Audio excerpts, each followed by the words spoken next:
আকসা পরিদর্শনে ইসরায়েলি মন্ত্রীর উস্কানি, মিশরের তীব্র নিন্দা। ইসরায়েলের উগ্র ডানপন্থী জাতীয় নিরাপত্তা মন্ত্রী ইতামার বেন গভিরের অধিকৃত পূর্ব জেরুজালেমের পবিত্র আল আকসা মসজিদ প্রাঙ্গণ পরিদর্শনকে মিশর বিপজ্জনক ও উস্কানিমূলক পদক্ষেপ হিসেবে নিন্দা জানিয়েছে।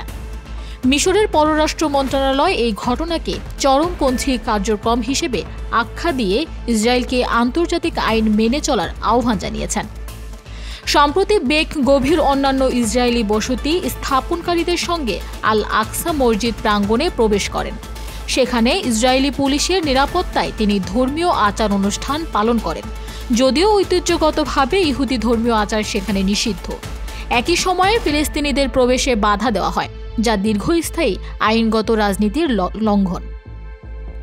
আল আকসা মসজিদ ইসলামের তৃতীয় পবিত্রতম স্থান এবং ফিলিস্তিনি জাতীয় পরিচয়ের গুরুত্বপূর্ণ প্রতীক।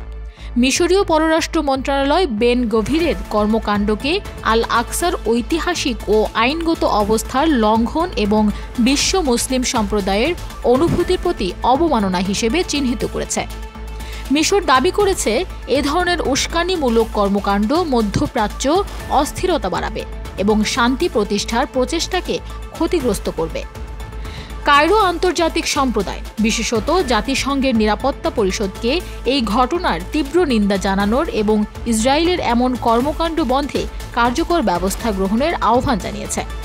মিশর আরও বলেছে, একটি স্বাধীন ফিলিস্তিনি রাষ্ট্র প্রতিষ্ঠা, যার রাজধানী হবে পূর্ব জেরুজালেম, কেবল মধ্যপ্রাচ্যের স্থায়ী শান্তি প্রতিষ্ঠার পথ খুলে দিতে পারে। মিশরের এই কঠোর অবস্থান আল আকসার মর্যাদা রক্ষার পাশাপাশি ফিলিস্তিনি জনগণের অধিকার পুনঃপ্রতিষ্ঠায় তাদের অঙ্গীকারকে পুনর্ব্যক্ত করেছে।